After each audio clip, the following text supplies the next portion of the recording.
Mainit na namang pinag-uusapan ngayon sina Coco Martin at Julia Montes matapos lumabas ang impormasyon na halos 15 taon na silang magkasama sa isang bahay. Dahil dito, marami ang lalong naniwala na matagal nang matatag ang kanilang relasyon kahit nanatili silang pribado sa maraming aspeto ng kanilang personal na buhay.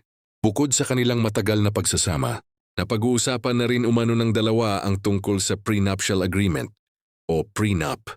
Ito ang lalo pang nagpasiklab sa espekulasyon ng publiko na maaaring matagal nang nakatakdang magpakasal o baka naman ay kasal na nga ang celebrity couple.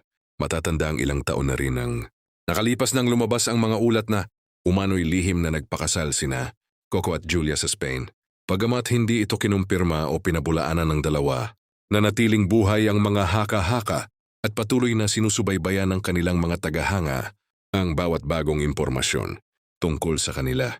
Ayon naman sa isang source, payag umano sina Coco at Julia na magpaunlak ng interview at handang sagutin ang halos lahat ng mga tanong na ibabato sa kanila. Isa ito sa mga inaabangang pagkakataon ng kanilang mga tagahanga na mas makilala pa ang kanilang relasyon. Gayunman may isang kondisyon umano ang aktor.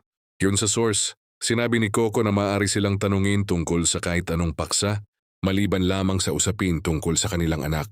Ibigay nyo na lang sa amin yon. Umano ang naging pakiusap ng aktor bilang paggalang sa kanilang pribadong buhay.